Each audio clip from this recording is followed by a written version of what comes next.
if you'd kindly take your seats, make yourself at home. Milo, find somewhere nice and quiet to sit. Milo is so big. Bless him. So good evening, ladies and gentlemen. My name is Jan Blake. I'll be your panel host this evening. I won't say too much about myself. This is an ongoing conversation that SGI and the Center for Applied Buddhism have been having about the climate emergency. The first topic was racial justice.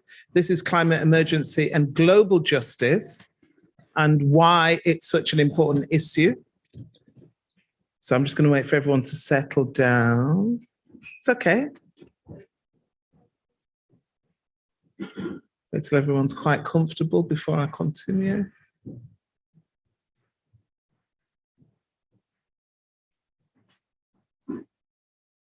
Quiet, baby. I don't know who's there. Who's there?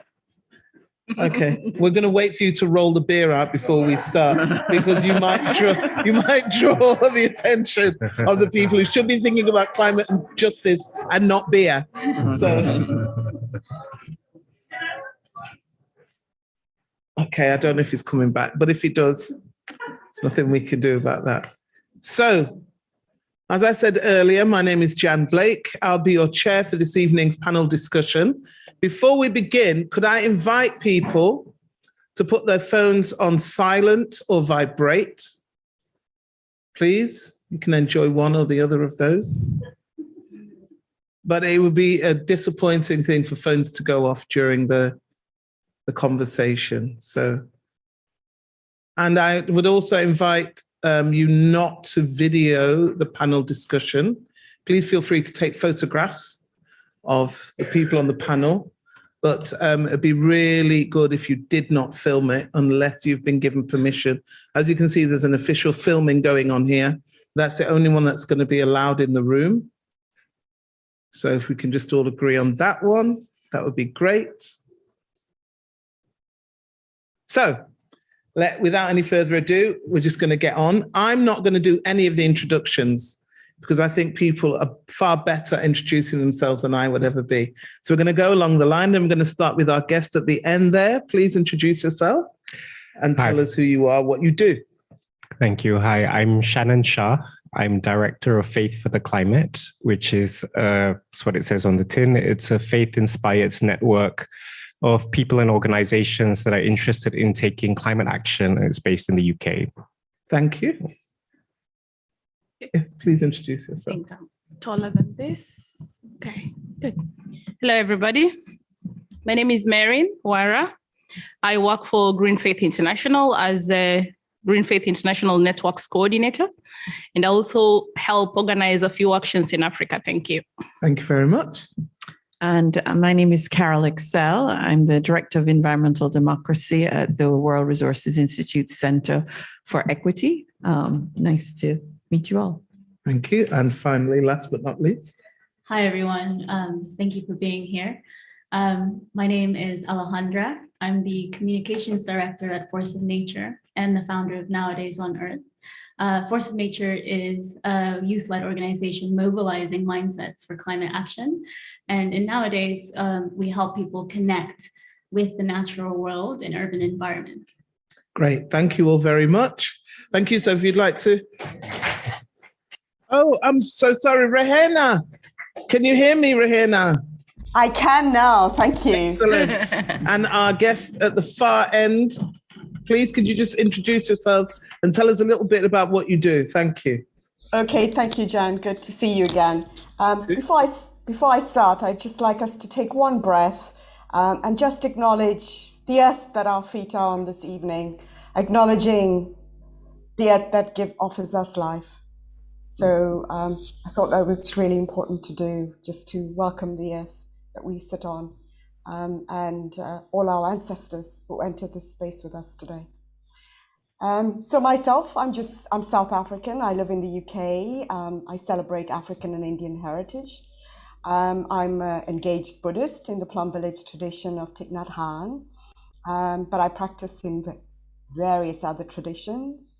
Last year, along with others, we founded an organization in the UK called Buddhists Across Traditions, which is a UK-based global majority BIPOC BAME-centered collective, uniting Buddhist groups and organizations in the service of healing racial, climate, and social justice. Really, the intention is to bring racial and social justice into everyday living, and bring the voices that are often not heard into spaces and events that we hold. On an earth-based basis, I support rural communities in rebuilding communities in KwaZulu-Natal, where I come from, in South Africa, that is most impacted by the apartheid legacy and climate change. Thank you. Great. Thank you, Rahena. Thank you. So, without further ado, I'm just going to go straight to the questions. Question 1 is, why is the climate crisis a justice issue? And what do the representatives of this panel understand as climate justice? And I'm going to direct that question to you first, Merrin, if that's okay. Yeah. Do you want me to ask it again? Why is the climate crisis a justice issue? What do the representatives on this panel understand as climate justice? So if you'd start, Merrin. Mm-hmm. Thank you. Thank you. That's better. Okay. So climate justice is a justice issue because in most cases than not, it affects those who have nothing, who have contributed nothing to it, than it affects those who have contributed something to it. I would say that because, first of all, as a woman coming from the global south, I've seen my fair share of climate injustices, and the people who suffer it most of the time are those who've done nothing to it. So, for example, is when we've got big corporations building coal power plants and using harmful and unstable extractive methods in communities that depend on farming as a source of livelihood. You know, these communities that depend on farming as a source of livelihoods, in most cases than not, have their lands left unrepaired by these people who come and use unstable, methods of mining. So when they leave the land unrepaired or not rehabilitated, the communities, number one, do not know how to rehabilitate their land to go back to a way that they can farm. Number two, they are left open where cows will fall in. And an African person with their livestock, that's a different story. So, and if we have coal power plants in communities that are so humble, that have not, learned enough on how to deal with such things, they will have respiratory infections. Mothers will have children born with birth defects.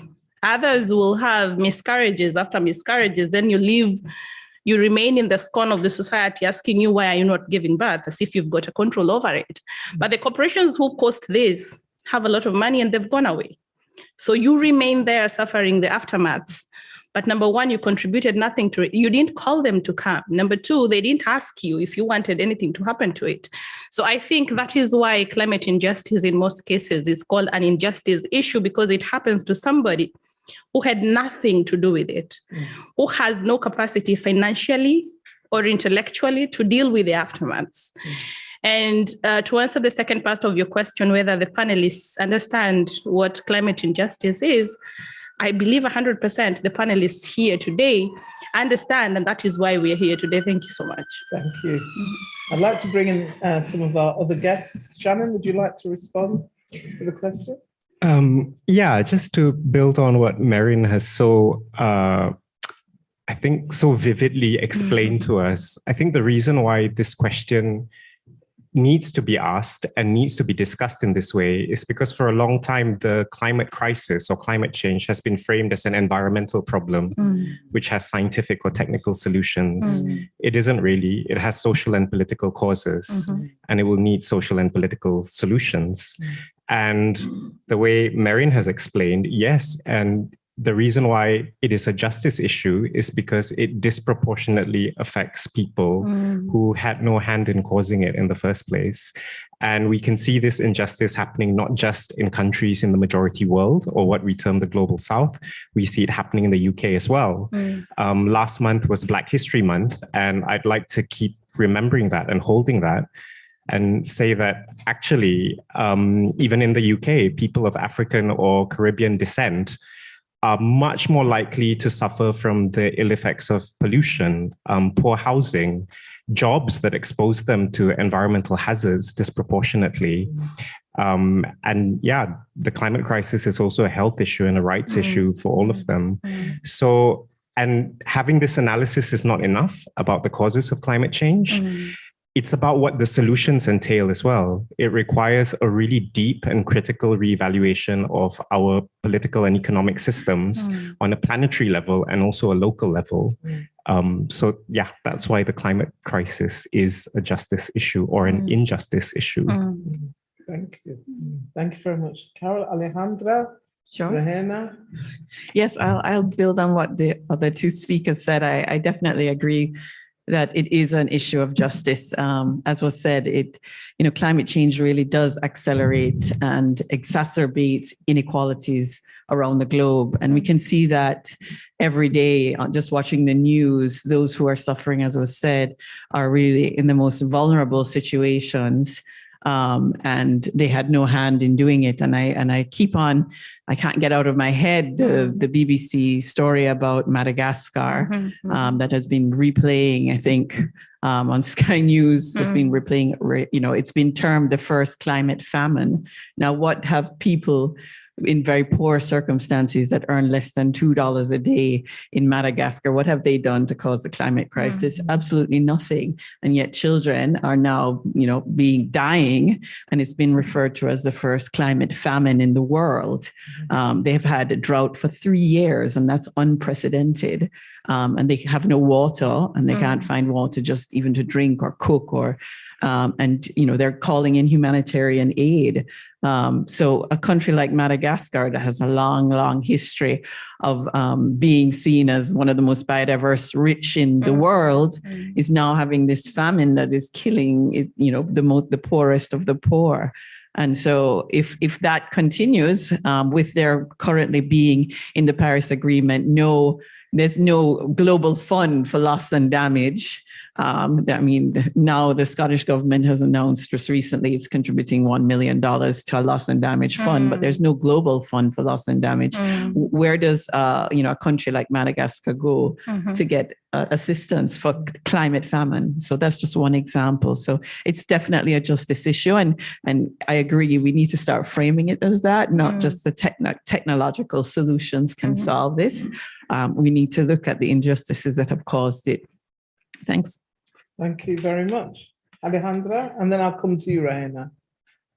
Thank you. I think it's been really eloquently explained already, but I think for me, I always see climate justice as putting people and planet first over profit, which I feel that our world leaders and our politicians and people who we look up to set kind of our cultural forms and structures tend to put us under that. And it starts to impact communities where we feel like the climate crisis is a distant future, but it's already here and it's already happening to millions of people in the front lines of the climate crisis. And it's happening all over the world. And it's happening to us. I think being able to see how interconnected we all are and being able to sense into that this is a social justice issue, not just for people in Africa or Madagascar or at the other side of the world, but it is impacting us in some way. So really dropping into that level of interconnection and the intersectionality of the issues, I think it's important to find the solutions. And you mentioned, having social solutions at the heart of climate problems. And it really starts with community. And once politicians and governments start to see that we need to listen to communities, we need to listen to the people who it's affecting to the most, that's where we can find the solutions. Thank you, Alejandra. Rahena. Thank you very much. I think everyone going before me has been really eloquent in highlighting the disproportionate impact of the changes on those who have caused it the least. Whether it is in what is known as the global south or the global south that's right here in the global north. I want to take a different angle because the global south and the global north are in the global south. You know, here and in the global north is also in the global south. So I just want to take a different angle and say that the climate justice and the injustice that we face right now is not the present.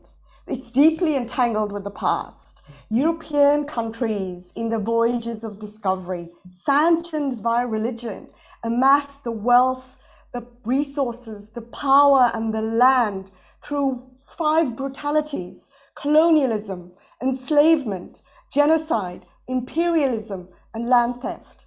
The wealth of the global north has literally been built on the backs and graves of BIPOC communities, not by accident, by design. And this relationship has been sanctioned by religion. Groups of people using racial constructs were made to appear subhuman, and this relationship became extractive, individualized, and oppressive. Everything was up for taking, and the powerful were the takers, and everything that could be owned could be owned. And because we see BIPOC folk and communities as less than human, our resources, our open resources for consumption and extraction allows rich, vibrant countries, rich, vibrant cultures to be labeled, not my words, shithole countries, or allow waste to be dumped in BIPOC neighborhoods. So for me, the vulnerability to natural disasters such as hurricanes, deforestation in India, is a result of the colonization of construction of British colonialists and the railways. The Caribbean stripped of its forests to build plantations. And this is systematically guarded, even now, through the institutions that have been created. And the neoliberal economic systems have power and supremacy over BIPOC communities around the world, even in countries with BIPOC leaders. So for me, there is no difference between climate justice, social justice, and racial justice. They are all one and the same root cause. And that we have to tackle that collectively, or else we're just creating band-aid unsustainable solutions. Thank you. Thank you. Thank you very much, Rahena. Sorry, could I just... Sorry, yeah, there's going to be a response to your point now, Rahena, from Shannon. Yeah, I think that was such a really vital point that Rahena brought out. And it made me think that, you know, when we talk about historic responsibility and colonialism as well, climate was so central to colonialism. It was a driver of colonialism. And climatic explanations were so central to the racialization of colonized populations. I mean, I come from Malaysia, and we were colonized in turn by the Portuguese and then the Dutch and then the British. And in colonial records, you can see the colonizers saying these natives, they're actually pretty stupid and they're pretty lazy. And they are this way because of the climate. And they don't know how to take care of their resources. So we have to take care of their resources for them. That was the excuse. But actually what they were doing was extracting the resources to enrich the mothership, right, in the centers of empire. But these climatic explanations of, you know, racialized characteristics are still alive, and gendered characteristics as well.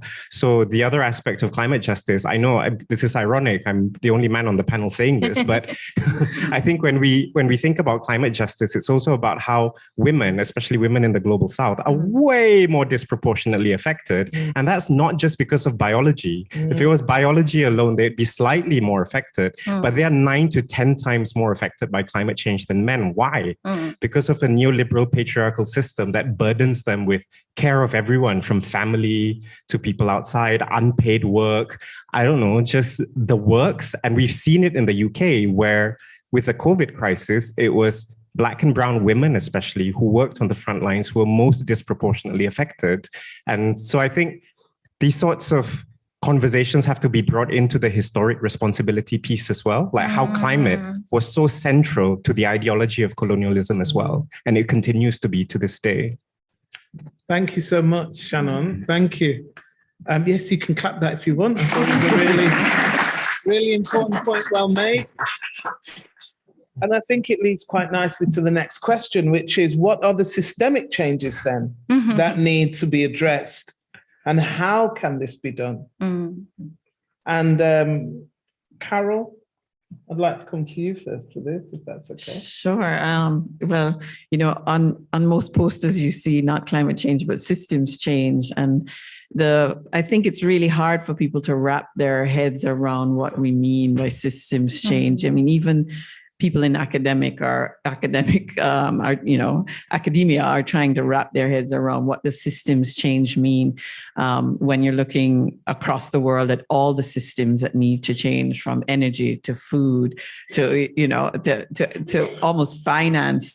There's so many systems that would need to change for us to be able to address what climate change, change the way that we produce, change the way we eat, change the way we move, even change our societies in the way that we think about other people, or we think about communities and their rights. My background is I'm an environmental lawyer, so I often look at everything through a rights lens or a rights-based approach. And the rights that I've been working on for most of my career are rights of that people have a right to information from the government. They have a right to participate in decisions that the government, that it's not just the government's right to make decisions about the environment or climate, that everybody has a right to have a say in that. And also that people have a right to a remedy or to be able to complain if they are harmed. And even those rights, we don't have them. People all over the world don't have those rights, which would allow them to take the space, to have a space to be able to create change in their own communities and to create change at a national level and even at a global level. So even those systems need to be changed in the way we view our role as central to be able to create change in this world. So I think that looking through a rights-based lens is really important as one kind of solution to this, that people take on and understand that they do have power and they have space to be able to create change at all of those levels, from local to global, is one sort of solution. But I also think that, there's quite clearly there's this issue of power across everything to talk about climate. There's this issue of power of governments and power of corporations, especially around the fight for natural resources. There's a website, I don't know if any of you have looked at, but it's a website that talks about environmental and natural resource conflicts. And if you look at that website, you can see years of conflict all over the world about natural resources. And it's not just oil and gas, it's everything from rights to land, indigenous people's rights to land, to people's right to water, to clean air. There've just been fights all over the world around natural resources, and we really have not come up with solutions as to how do we ensure that people have the right to say what happens in the environment that they are around. And so I think thinking about some really critical issues, just even at a simple level, as to how do we change that dynamic, that there is this struggle, this corporate struggle and this governmental struggle about how we use natural resources. Thinking about finding solutions to that, it would also be a really, really important kind of step. The last thing I would like to say is just, I'm also from the Caribbean, I'm from Jamaica. And so for me, small island, vulnerable states, the solutions for us really have to not just come from within the Caribbean itself, but we also need to be not this invisible part of the globe that is forgotten. There's very little funding across the Caribbean to really support civil society, taking its space and being able to demand that changes are made in global governance systems to recognize our vulnerability and to provide the support that's needed for us to be able to adapt to what is coming and coming fast. So even thinking about how we can shift dynamics where we become more visible in this fight to try and find solutions, I think are critical. And the role that small islands play in kind of being the first, we're supposed to be the first adapters, but we're also the ones who are being damaged first as well. Let me stop there. Thanks.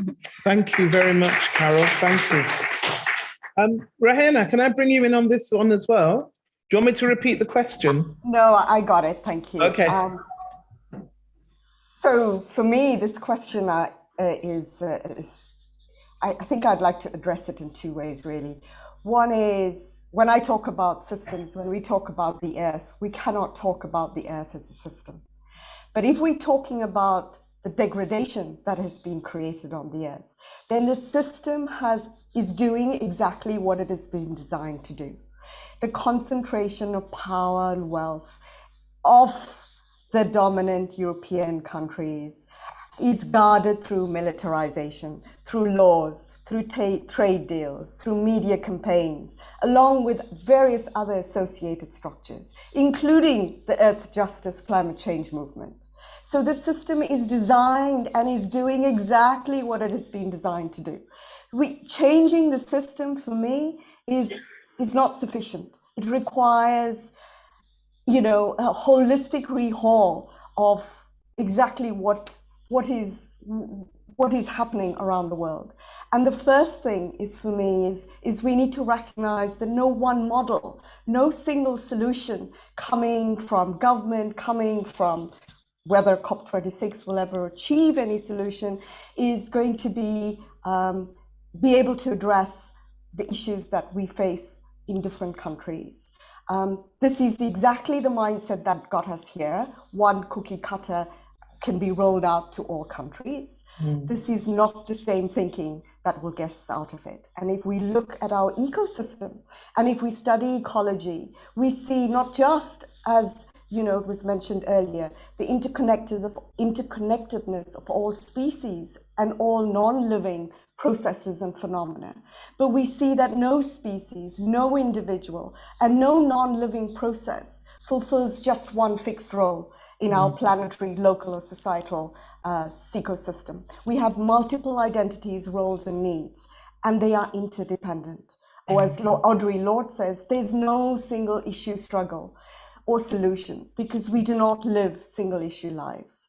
So without considering the intersectionality or centering those that are most impacted, looking at the different contexts, different unique circumstances,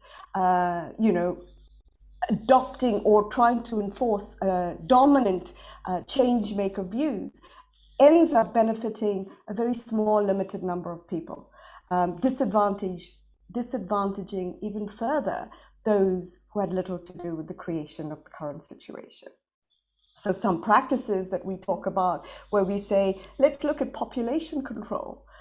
Whose population are we going to control? And who will be making that decision in terms of population control? If we look at the Indian farmers in India that are forced to grow crops that cannot be sustained in their local earthland for the benefit of economic development, it results in crop failures and over 10,000 suicides a year. If I look at what is happening in Africa and in South Africa, where seed control of how seeds are sold and can be transmitted by small indigenous farmers, small farmers, is controlled by corporations. So even if we want to implement growth, grow more, become more sustainable, some of these acts, seed control, means that seeds are licensed, which means that the day, an ordinary farmer cannot just purchase the seeds without a license or sell it. So for me, that just transition needs to be changing the system is about not equal share of responsibility, but equitable solution. And for me, I think it's not just the external solution, the external processes that need to be changed, but also our own individual mindsets. Some of that transition is internal work that we need to repair, look with one another, repair in relationships, repair in communities, because otherwise we constantly exclude the voices of Vanessa Nakate. We cut them off photographs. The voices that need to be heard just are not seen and they're not visible. Thank you, Rahena. Thank you. Yeah, I'm just going to pass on to Shannon now to build on what you said. Thank you so much, Shannon. Maybe I'll add to that by drawing on my own personal reflections on what it means to work on systemic change. So on one level, as the Director of Faith for the Climate, which is a UK-based network, thinking about climate justice, we chair an informal coalition called Make COP Count, which is why we are here. It was, again, what it says on the tin, all the faith groups within the UK that wanted to work on COP. So what did we feel was the best value faith groups in the UK could bring to the activism around COP. And for us located here in the UK, it was about finance. We knew with the way that things were going, this was going to be a finance COP, and we had to call for climate justice. And as groups in the UK from different faith backgrounds, whether it was Christian, Buddhist, Muslim, Hindu, whatever, there were two things that we agreed upon that we needed to push quite strongly. One was calling for the UK government as COP president to end all public subsidies for fossil fuels. And number two, to commit new and additional finance for climate-related loss and damage, which some of the panelists have mentioned already. And I think that's a great way to demonstrate solidarity with people in the majority world or the global south. And because it's one way to decolonize the climate movement within the global north, within richer nations, because we know that the rich nations, they wouldn't touch loss and damage finance with a barge pole if they could, right? They still haven't committed finance or any kind of concrete commitment to this. But I'm also Malaysian. I was born and raised in Malaysia. Before I was an activist in the UK, I was a human rights activist in Malaysia. Malaysia is a country in the global south. It's had a very impressive trajectory of development. And we're thinking, oh yeah, give money to the global south, global south, global south. The Malaysian government, as I knew it, was incredibly corrupt, incredibly authoritarian. It cracked down on dissent. When I was 10 years old in 1988, the country virtually shut down because journalists, feminists, religious leaders, human rights activists, trade union leaders, and environmentalists were all arrested without trial and tortured because they were a threat to the state. So this is how I understand climate justice as well. I've heard arguments that say, yeah, but if we give all this money to the global south, it's just going to go to these despots. It's just going to be wasted. We don't know where this money is going. This is why we don't want to give them the money. But I think what we need to realize is in each and every one of these countries, there are grassroots struggles going on there as well. That is what we have to remember. And I think for me, having been located there and here, it's about the truth to power that I speak to that's directly in front of me. If I'm in the UK, I hold the UK government accountable, right? When I'm in Malaysia, I hold the Malaysian government accountable. But there's a way to always think about solidarity between these two locations. And I guess that's the thing that I have to train myself to think as well. It's not just about Malaysia. It's not just about the UK. It is about Kenya. It is about the Caribbean. It is about the Pacific Islands. And sometimes it makes my head feel like exploding. But I think that we have no choice, because 2 nights ago, we had Elizabeth Watuti telling us, she's a Kenyan youth activist. And I think she was quoting Wangari Maathai, who said, we who know are actually burdened, but that is the gift. The burden is your gift. And you just have to keep carrying that and sowing it with love and doing this work with love. And that's how you'll take people with you. So I think that's the system change as well, knowing that there is a burden, we do carry it, but carry it with love, with inner work, as Rihanna has just said. Or as we in SGI would say, human revolution. That's the beginning of everything. That's beautiful. Exactly. Alejandra and Merin, could I bring you in to respond to this? Yeah, I feel when we talk about systems change and systems around us, we have to think about how we're living and how we're interacting in the world and the structures in which we sort of function within it. And to me, when I look around to the things that aren't working anymore, they're inherently dead systems because they're extractive, they're exploitative. And in order to really create the change that we want to see and experience in the world, we have to sort of work from a perspective of how do we bring in living systems back into the world. And we do that through nature-based solutions by looking at the way that nature functions and listening and learning from people who work directly with the earth and learning how we can bring those systems into our own societies. I feel like the global north has a lot to learn from the global south and indigenous leaders, and as well as when we're sort of asking ourselves what kind of solutions we need, I feel like, people are probably and I say people, but global leaders are probably very overwhelmed and they don't really know the solutions that they need to bring. But it's because they're not asking the questions to the right people. And those are the communities to which they have harmed and which that are carrying the burden in this problem. So they really need to bring those voices to the table and start that conversation. Thank you, Alejandra. And Mary? I think beautiful and right answers have been given, but I just want to lift up the fact that before we even talk about system, we need to ask ourselves what system? Which system do we need to change? Because I'm part of a system. Does it mean I need to change myself as a part of the system, and even the way I think, even the way I reason? And that also has this thing of selfishness, how selfish am I as part of this system? And also we need to ask ourselves the questions of greed and corruption, because these are very real things.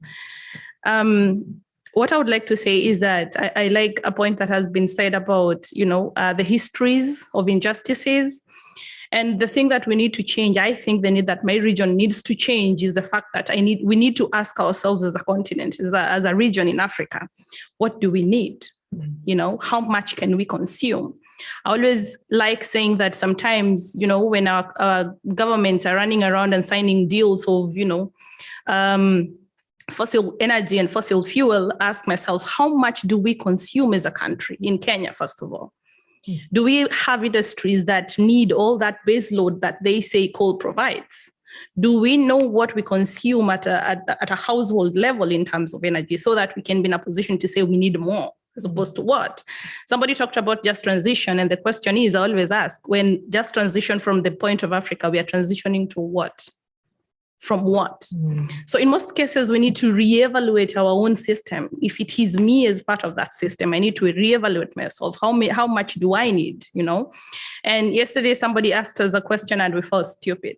She was like, where do you come from? I was sitting with my friends. I was sitting with my colleague, Nedi, and then I was sitting with another colleague called Nana. So Nana comes from US, Nedi comes from US, and I come from Kenya. And she goes, where did you come from? Where did you come from? And you all use the plane. And then we said yes. And then she walked away. And then I was like, oh God, So sometimes we need to ask ourselves, what are we contributing to the chaos?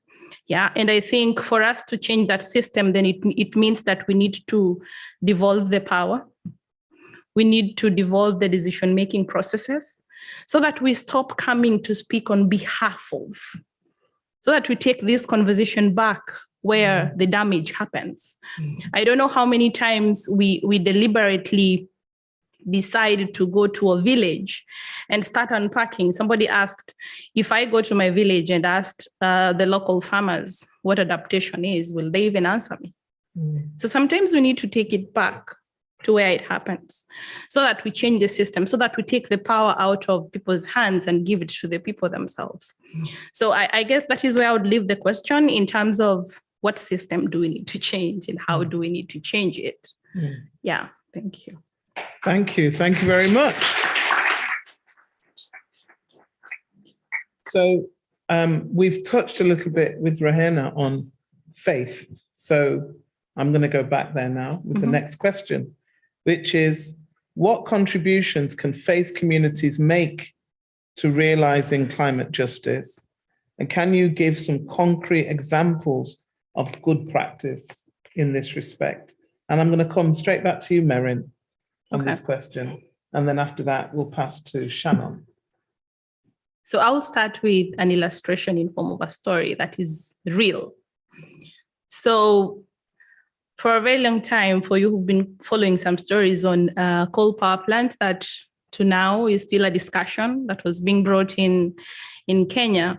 So we had one part of the country where the mining was going to take place, and one part of the country where the power plant itself was going to happen.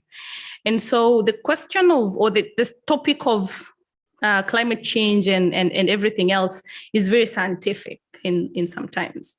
And I have a friend who's in this crowd who says, sometimes if I'm not prepared, I'll just confuse them until I bring them to where I want.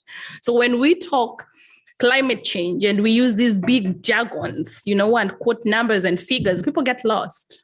And people of faith, as we know, and Shannon is here, will tell you that they are not that technical. They're not that, they will not come and start telling you the IPCC report and quoting, I don't know what, in the Paris Agreement. They will not do that. So the moment you start doing that, they shy off and say, okay, that belongs to scientists and politicians. So this is what we did. I looked for funding. I used to work for an interfaith organization. So I looked for funding and said, I want to go back to the basics. So I took senior religious leaders to a room, and then I looked for experts who would come and take them through basic definitions. So they sat there and they got the definitions. I had a long conversation with my resource persons and said, don't geek out. Please be very basic so that they understand you. So after that, we decided to take these people of faith to the place where mining was going to take place. So they sat there, they listened to the communities talked and said, if they do this, we will be relocated, yes. We will have roofs over our heads, yes, but we have loved ones buried in these lands. Mm-hmm. How will we come back and, visit the graves? Mm. We have children who have married and they have children of their own. Mm. Our traditions are so sacred. We've got trees where we would go and, visit our ancestors, even though we can't see them. Mm. How will this compensation bring all that back?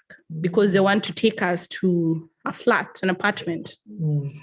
So they looked at them and said, we have talked to politicians, they are hopeless. You are our only hope. So we moved, and it was a very difficult journey. Our roads in Kenya, okay, welcome everybody to Kenya and visit our roads.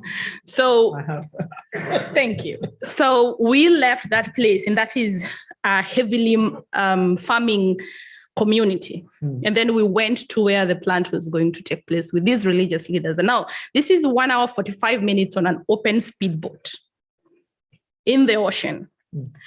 So they went to this place. They also found families that were going to be evicted. Now, these are families that, number one, they do not have houses because they just decided to put something temporary that you're standing out there, but you can see where they sleep, on the floor, on the ground, leaves. They have girls who do not even have access to sanitary towels. So during their menstrual period, they use sand, which is very unhealthy.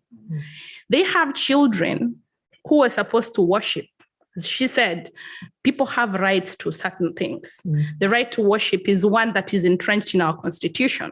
But the children could not worship because they were asked, why are you not going to the mosque? And they said, we don't have an imam. So we don't have madrasas because nobody can teach us. So the head of the family, another thing that is beautiful about my country is that some cultures, you can marry as many as 6 wives, no problem. So this family is poor, they have no food, they have no electricity, no nothing. And this guy has 2 wives. A 24-year-old man has 2 wives with 7 children who don't go to school, don't worship, they've never seen a vehicle. So this man was asked, if you're given compensation, what will you do with the money? You'll not believe what he said. He said, I will go to the city and see vehicles. A 23-year-old man who has 2 wives with 8 children. So what is this young girl going to aspire to think about? So now the religious leaders, and the thing is, we had a Muslim, we had a Hindu, we had a Christian head, and then we had leaders, women of faith. One of them is, at that time, was a very senior person in the High Court. He was serving in the government. He's a lawyer. So he got pissed off. He wanted to call the president then. So we said, you'll not get, what do you call it? Network. You can't get connection. There's nothing. This is like a dead place. So he's like, I need to ask him why these children are not in school. I need to ask him why these guys don't even have an health center or anything. So they had one motorbike that they use once to go like 126 kilometers. That is the first shop they will meet. So to cut the long story short, when we came back to Nairobi, that was in Lamu, the coastal areas. So these religious leaders were very bothered. So they said, we have to see the Minister for Environment. So they went to see the Minister for Environment. Now, this is the first time ever the Minister for Environment has ever received a request to meet people of faith who are not a Christian only. You have a Christian, you have a Muslim, you have a Hindu, and then you have women. They all come dressed in their own faith. So, and then they started asking questions. And the minister, now one thing I realized is that in some cases, we have politicians and leaders in our governments who also do not know better. They could not answer the questions. So they said, if you can't answer our question, you call the president, because the person who's more powerful than you is the president. And the guy said, no, I can't call the president. And he decided to call the president himself. And he was given an appointment, but unfortunately he decided to disappear and leave his number 2 to take the meeting. Really? So after that, they went to the person who's supposed to be Gulf Energy, who is supposed to be backing the project. And they were asked, why? Who gave you permission? How did you get your certificate, your permit, your funding? So after that, they tried to bribe them. Can we take you to Germany so that you can see the technology that is going to make the coal clean? So to cut the long story short, people of faith should get involved because they freak out the powers that be sometimes. Because when they want to campaign and they want votes, they still come back to church. Yeah. They still come back to the mosque and they still come back to the temples. And they should get involved because they have the moral authority.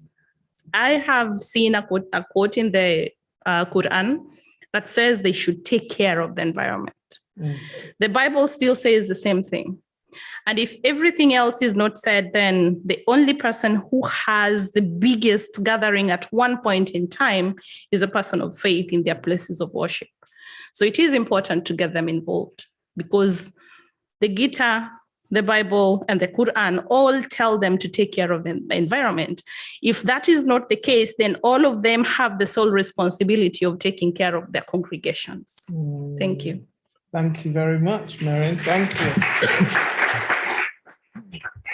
Would you like to respond, Shannon? Yeah, maybe from a slightly different perspective. I think in my experience working for Faith for the Climate, again, it's the difference in context. I mean, coming from Malaysia, which is quite a religiously diverse country, having worked on human rights there from a religious and a secular perspective, coming to the UK, the interfaith sector feels a bit different. It feels like it can sometimes be something that originates from churches, quite established churches. It is invariably quite white-led, and it can sometimes feel like add religious minority and stir. But I think working for Faith for the Climate on climate justice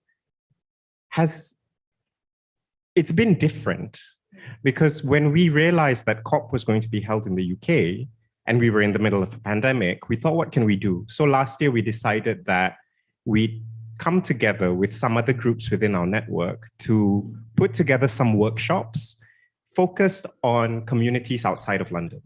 So we thought, let's trial this. We'll try Leeds, Bradford, we'll try Leicester, and we'll try Manchester. And we put out a call, got interest from different people. Eventually, the signups that we got were from different Christian denominations. We had Jewish participants, Muslim, Sikh, Hindu, pagan, Buddhist, so there were quite a few. Now, going to those workshops, you'd sort of think, I was thinking, maybe the impression was that, okay, we've got something and we're going to show it to you, how we do interfaith work on climate justice. One of the most valuable experiences from that actually was how I and my co-facilitators changed as well. Because these were workshops that were co-designed and co-delivered by me, a Malaysian Muslim, one of my colleagues from Quakers in Britain, and another one who's an evangelical Christian from Christian Aid. I think we were learning from each other. We were changing each other as well. But we ended up really enjoying it, and we're really good friends to this day. And when we modeled that, I think for people who came into the workshop, it wasn't just the workshop content that made them think differently about the power of faith in climate justice. It was looking at the relationships that were unfolding before their eyes. I think that's something that kind of relates back to what Marin is saying. When people of different faiths come together, and when we work on climate justice, it's not just coming together to say, oh, we all have such wonderful faiths. Isn't it wonderful? We all love each other. And it's general sentiment of well-meaning mush. I mean, it's about climate justice. Yeah. We come together for climate justice. And actually, I know Marin, I've known Marin for more than a year now, because Faith for the Climate is the UK partner founder of Green Faith. And we've been on many meetings together. Yeah. And it's not just the interfaith connection, it's the transcontinental connection as well, that we learn from each other. I remember, so I've told this story before, and some of you might have heard this, or I've asked this question before, where we had this campaign a few weeks ago called Faiths for Climate Justice. What it says on the tin, faiths coming out and demanding climate justice. And our friends in the US were really proud of the fact that people of faith came out in droves to demonstrate for climate justice, and many of them got arrested. Yep. Now, when Marin heard this, she was like, arrested? She said, where I come from, being arrested means death. Or it means we don't know when you're coming out. And when we were doing, Faith for Climate Justice campaigns in Uganda, even taking a photo on your mobile phone was risky. Even that could land you in some serious trouble. But I think rather than this being something that, you sort of, rather than being a discussion stopper, it became a discussion enhancer. Because I think when that got shared by Marin, I think that changed the conversation within Green Faith. And on that call, we were people from different parts of the world thinking, yeah, so as people of faith, like, how do we make this work? How do we account for the different risks that people take? So I guess the short answer is it's relationships, really. The relationships really matter to me. Meeting Marin today for the first time, I think the first thing we did was just hug and not want to let go. So Yeah. That's it. Thank you. Thank you very much. I'm going to move on to the next question, unless Alejandra and Carol, and Rehenna really feel they need to say something in relation to the question. It's Rahina. I just wanted to step in very quickly. Yes. And we talked a lot about the alliances and taking an active role. But actually, as faith-based individuals and organizations, we also have a role to play in creating a support structure to nourish our activists who are on the streets, who are going through the grief, that to support and nourish them as they hold the toll, the exhaustion, the anxiety, disorientation, especially in the front lines. So I think we have a role to hold that space to nourish and refresh. And the second is we also have a role to play in affecting the internal process change in the lenses of how we, our congregation and our communities view climate change and climate injustice in terms of, our own internal work, how we might play out some of the colonial narrative in our lenses in how we see the world. And also dismantling some of the practices and processes that perpetuate this injustice. For example, the US, the Earth Holders Sangha in the US, which is a Buddhist group, centers everything in the US around BIPOC communities, so that experience, which is often ignored, is centered. So I think that's also really important. And then just to add to Shannon's point and to Marin, I think growing up in apartheid South Africa as an activist, one of the things that really resonated is all our faiths talk about care for the environment, support for the environment. So we have a moral and ethical obligation to intervene. And secondly, there's the power of alliance growing up in apartheid South Africa, it was the most divergent views that joined together to form the coalition to actually sustain the activism. And that way, I think our faith communities can demonstrate and can do that. Thank you. Thank you. I'm sorry to cut you off, Raina. We're running out of time. I'm done. Okay. There's one more question I want to put before we take questions from the floor. We'll be going till about 8:30. So unless you really need to leave now, before I pose the next question, this will be the time to go. Otherwise, please sit tight and I'll ask you the final question, panelists. And Alejandra, I'm going to come to you first with this question. How can faith communities ensure that Indigenous and Global South communities are supported in their peaceful struggle and gain greater power and influence in the environmental movement? What can we learn from them? And I think, Carol, you touched on this, about the justice of people who are living with the effects of these terrible climate incursions into their lives. Sorry, I thought did someone want to say something? No? These incursions into people's lives, it's usually Indigenous people who are living with this. So I'm going to ask the question again. How can faith communities ensure that Indigenous and Global South communities are supported in their peaceful struggle and gain greater power and influence in the environmental movement? What can we learn from them? Thank you. And I feel like the answer to this has already been spoken in different ways in the previous question, but within all faith communities and in religions, we've sort of both internalized and placed what religious communities preach. And what Indigenous communities do so well is that they put it into practice. And one of the most beautiful things that I think, Miriam, you mentioned, is that there is a practical element into all religious and spiritual teachings. And as human beings, we have the power and the ability to learn through that practice and put those movements into our immediate surroundings, into the people around us in our communities.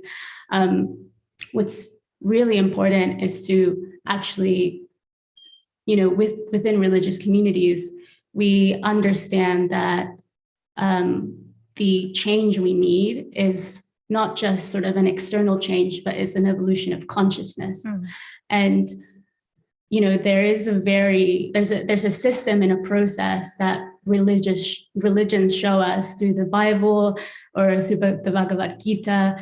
There are steps within it, and there's a system inside of it, and we have a lot to learn from that. And it very easily can be put into practice, but it does take that sort of service and devotion as well to be able to take it and put it out into the world.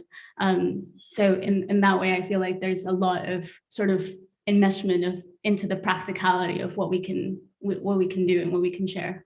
Thank you very much. Carol, would you like to? Thank you. Carol, would you like to come back on this? Just Sure. Speaking specifically about Indigenous communities. Yeah, no,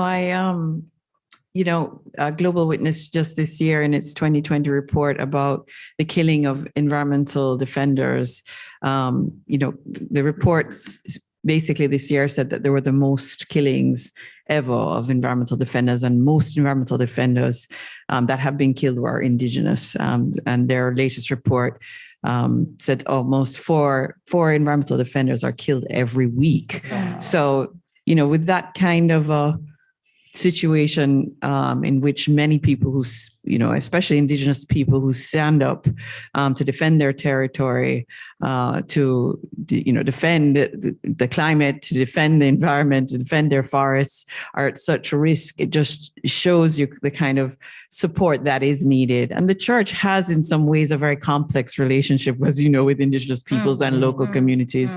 And there's a history there of taking away and robbing indigenous peoples of their heritage and their culture and their religion. But there's also a very interesting history of providing support for indigenous peoples in different countries.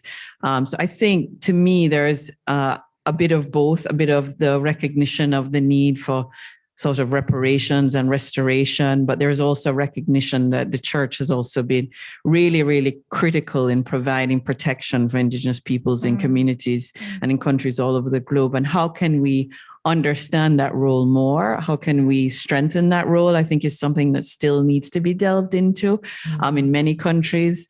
In Brazil, for example, in Peru, where I do some of my work on environmental defenders. We just this year we're talking about how do we increase supports for very, very rural indigenous peoples. And the solution, everybody said, is actually the church, who already are there and who already provided support and have churches that can provide safe haven, being hubs of resilience, of psychosocial support, of getting people out of the situation that they are. So that role, I think, could be critical in the future to really understand and expand. And I think there's a lot that needs to be done to also examine the past and see what can be done to repair the damage that has been caused as well. Thanks. Yeah, I would also throw in that there's the need to remember as well, because we can focus on remembering the harm that's been done to bring us to this point, but there's also something about remembering that the indigenous communities have been doing for so long, is remembering that our relationship with the environment isn't separate. We talk about supporting nature. We are nature. We and nature are interconnected. There's no separation. And those of us in the world who remember that connection are the ones who fight the most fiercely, I think.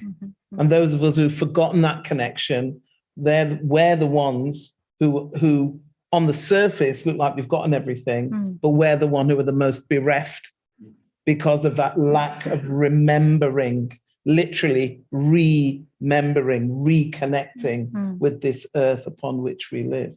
So thank you for that point, Carol. Does anyone else want to come back on this? Yes, Shannon.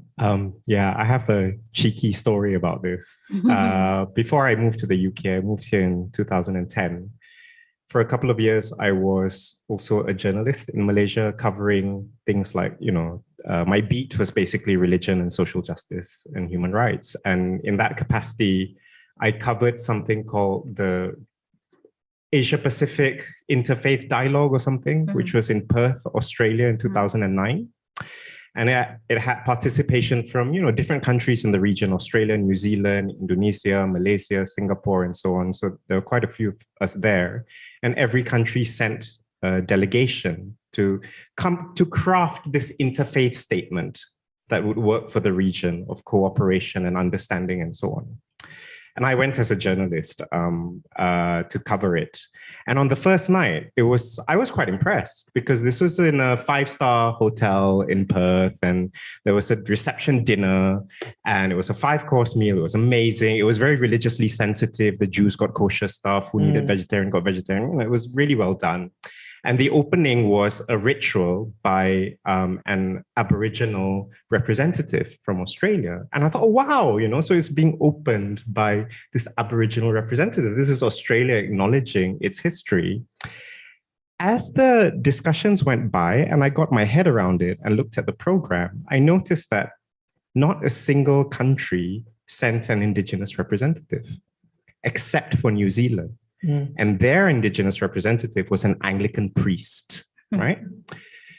So, it just bothered me more and more, until at some point I met the Foreign Secretary of Australia, like he was doing his rounds with the journalists. And I just asked him, I said, on your opening night, you had this ritual by an Aboriginal representative, but in your delegation, you have no Aboriginal representation. Why is that?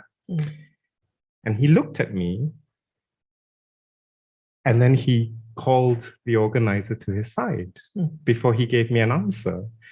And she was really panicky, and she whispered something in his ear. And he was like, all right, go tell the journalist then. So he didn't answer the question. The organizer did. And she said, well, it's because, you know, Aboriginal Indigenous people, they don't have a religion, they have a culture. And this is an interfaith dialogue, it's an interreligious dialogue. That was the answer. Wow. So I think, and this was 2009.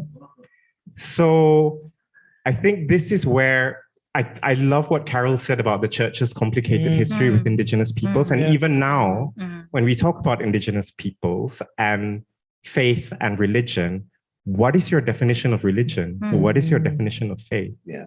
You know, so yeah. Yeah. So, Thank you. Thank you very much. yeah.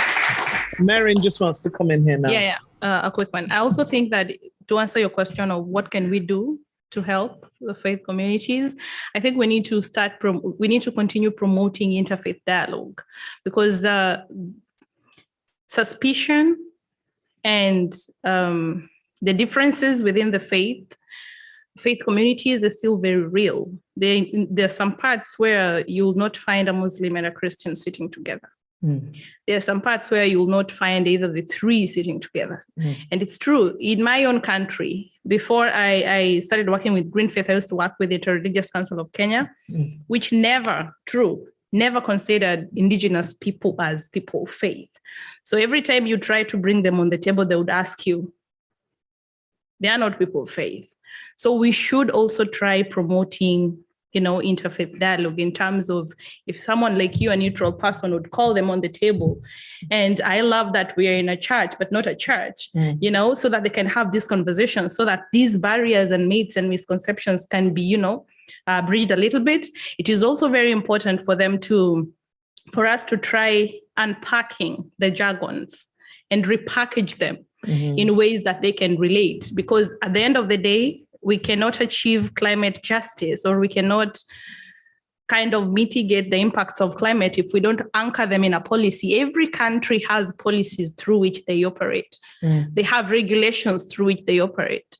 But at the end of the day, even if the people of faith were to access these finances for action on the ground, they still need to understand these policies in a way that they can relate and consume. So I think that way also we can be in a position to help. So expanding the scope of terminology about what makes a person of faith.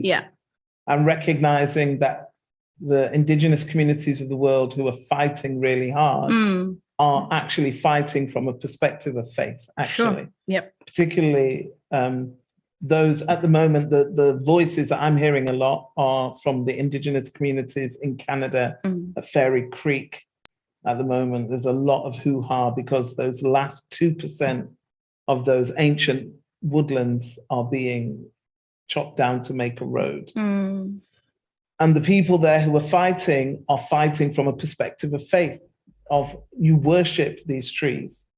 These trees are our church, if you want to use that term. And that not being recognized or even respected on any level. And it is because the parameters need to expand, I think, so that people can start to recognize why these people are fighting the way that they're fighting. So we've got 14 minutes left, and I want to take some questions. Rehena, did you have anything specific that you wanted to say? Not really. I just wanted to emphasize the point, really, that actually for a lot of communities that I come from, the San, now known as the San Khoi, the land is not the land. The earth is sacred. It's a sacred space. It's spiritual. And the connection to the land is sacred. That, you know, and even if I look at religious in India, my ancestors married trees. And Buddhists ordained them as monks so that they could be protected and saved. So if we want to learn, I don't think we need to go to Indigenous people. We all come from some level of indigeneity. We just need to listen. We need to establish, repair, and reestablish our connection to the earth, and we just need to listen. And as Thich Nhat Hanh says, if we listen to the earth talk, we can hear the earth crying. And so if we can connect to the earth, we've connected to our indigeneity, we can really, really offer some wholesome solutions, I think. And that involves going inward. Thank you. Thank you, Rahina. Thank you so much. So, ladies and gentlemen, we have approximately 13 minutes left. And in those 13 minutes, you are welcome to put any questions to the panel or to make any comments based on what you've heard or observed. There is a microphone somewhere. There is I think it's resting against, yeah, it's just there on that coat. You can have your Oprah moment right now. The microphone will come round to you.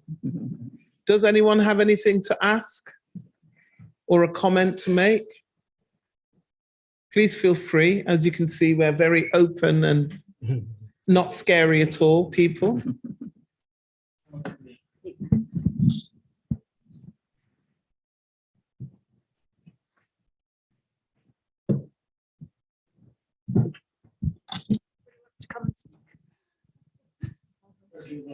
Would anyone like to make a comment or ask a question? Yes, you'll have to come to the microphone, I'm afraid, because it's attached to this bit of tape. How do you, as people of in your different religious places, how do you hear the voice of the people? How do you get their voices included? Because quite often it's the religious leaders that get to go to all these events. Like, how do you hear and include their voices? Okay. Is there anyone in particular you want to aim your question at? Or is it just a general? Okay. So who would like to respond to, I'm sorry, I didn't catch your name. Kate's question. Is there anyone who'd like to respond to Kate's question? I think that Merin kind of gave a really strong example. Yeah. I don't know if you heard it. You did. Yeah. Does anyone else have a response to the question from Kate?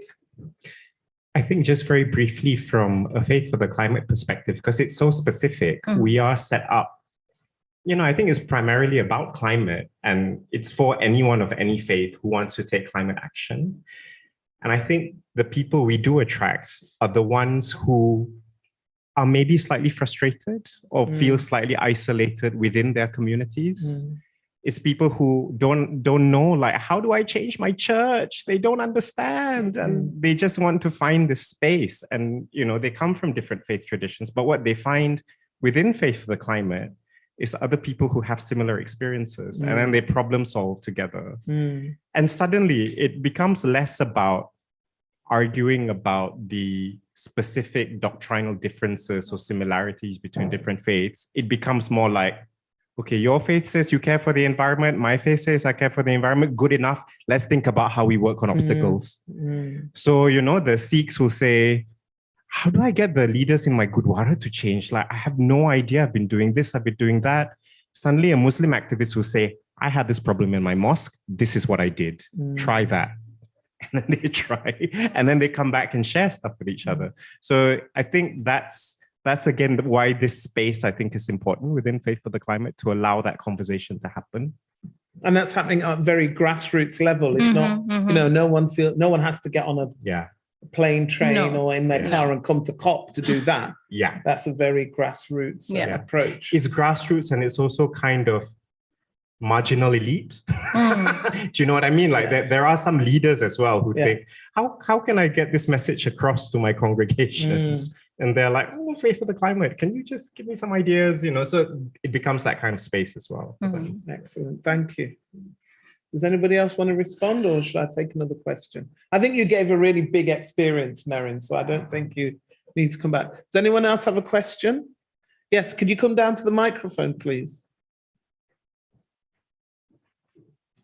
And could you tell us your name as well? I forgot to ask Kate hers.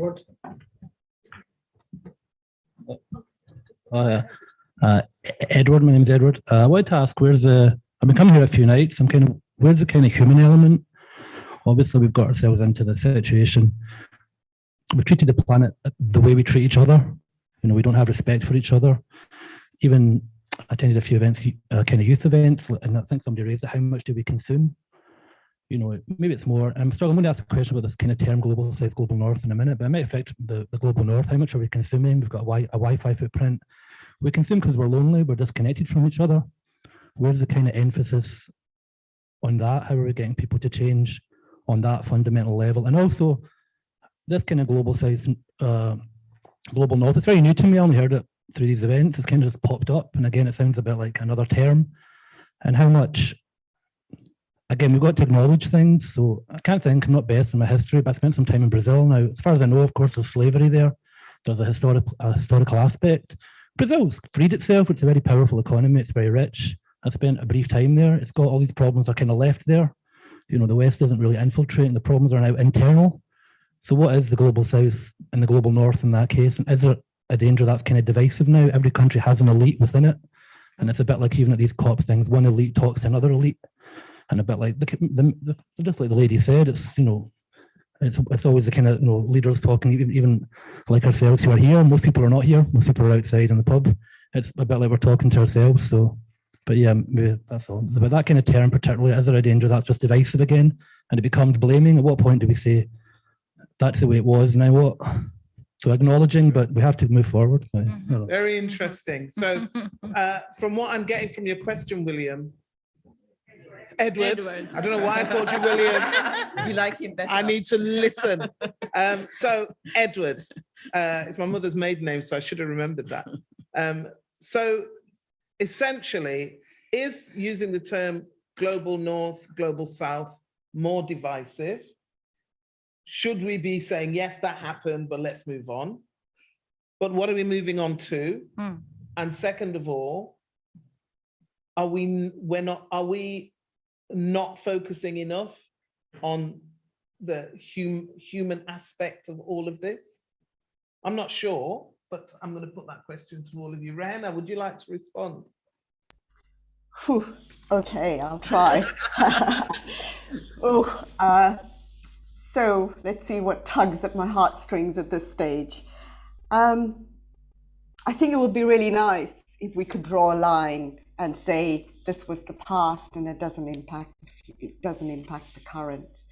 Unfortunately, what has happened in the past as a result of the Pride brutalities is still the legacy of that is still feeling. We're still feeling the aftermaths, which is why many of us, the global majority, those who are defined as BIPOC, ask for debt relief, for reparations, whether it is through apology or however that reparation plays out in consultation, is because in essence it's a very vast system of where something was extracted from one country and that they're still paying for the impact of what has been taken out. Very simply, if I have to give an analogy, we have someone's come to visit me in my house. I've offered them an open space in my home.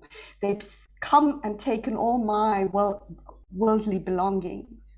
And then when I'm suffering and in poverty and need some food to eat, I go to them that has taken the things from my house, and ask them to help me, and they offer me a loan. And so I'm constantly paying off that loan and I can never get out of that. So there is an element of that. Just as an example, for Africa, for example, we say we're giving $32 billion of aid, but $182 billion worth of resources are stripped every year. So, what's coming in? So there's a disproportionate impact, which we're all trying to repair. The second element is, I think every year I come up, we learn and use new terms, but basically there is a global south right here in the UK, and there is a global north, and when we talk about that, we're talking really around the most marginalized, most who are left out of the functioning of society. So in the UK, we mustn't forget that there are many people who may not be BIPOC, living in the north, actually living right here in London, who do not have access to food. who are equally marginalized and are suffering. So they too are part of this restoration that we need to focus on, and that is, and a lot of what we're experiencing is a result of power and greed, where the many are still benefiting from the exploitation. The few are benefiting from the exploitation of the many. And part of that, our systems, the way our infrastructure has been created, the separation of one another, our separation. We have so many communication devices, but yet we cannot talk to one another because we don't actually listen to one another. We listen to, so that connection is really, really important for us as those who are most impacted by what is happening around us, by those that are in power, because that is the way we build community. And community is the stronghold of actually effecting change. The power to effect change is in communities. So, I don't know if it's such a vast question. I hope I've done it justice. It's huge. It's huge. But, a lot of us talk about this internal work that we need to do, this relationship building. In Buddhism, this is really, really big. But I think all faiths, this internal reflection of looking at our greed, our consumption, because actually it just creates more suffering for ourselves and everyone else. So, our capitalistic economy just perpetuates that. And so we all look to how we repair those relationships with one another and ourselves. And we only can do that when we actually listen. We listen and we hear, and we're not caught up in our own views. And I think Shannon mentioned a lot of this, where we actually committed to the same goal. And the goal is really to protect our earth. It's to protect our families, to protect our communities. Actually, our goal is life, because that's what we here want to do. We want to protect life because we have no other home. The earth is our home. I hope that helped. That was beautiful. Thank you. Thank you very much. So there is literally 1 minute left, which means I'm going to wrap up. Unless there's one person who wanted to speak. Do you want to say something? I do. I really do. Sorry, we literally have 1 minute. Okay. Okay, let's take away the terms global north, global south. Let's take one example. Let's think about Lloyds Bank, which originated here in the UK. It still operates from the City of London. How did Lloyds start? It started as an insurance company that insured slave ships, bringing slaves to the New World. And it paid reparations every time a slave ship lost slaves, when it had to throw slaves overboard, or if they arrived dead, on the shores of North America or wherever they were going. This is what Lloyds built its riches on. When the UK abolished slavery, the slave owners all complained that they had lost earnings. Lloyds paid reparations not to enslaved peoples and their descendants, but to slave owners. What is Lloyds doing today? Lloyds is underwriting a coal mine in Western Australia that encroaches upon Aboriginal land. Right? Lloyds is still profiting from colonialism and the climate crisis and racism. So I agree, Bolsonaro is insane. President Duterte is insane. I come from Malaysia. I'm deeply ashamed of my government. All that's fine. And I've said that we all have to hold our governments to account. But let's not forget how Lloyds survives to this day. That's just one example, because I only have 1 minute. There are many more.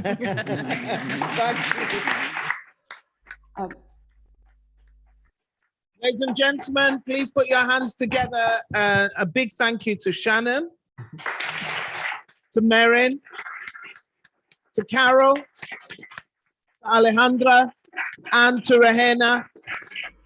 Thank you all for your kind attention. And tomorrow there will be an event upstairs. What time is it? 1 o'clock. We'll be holding sorry, you can't come, Kathleen, you'll be at work.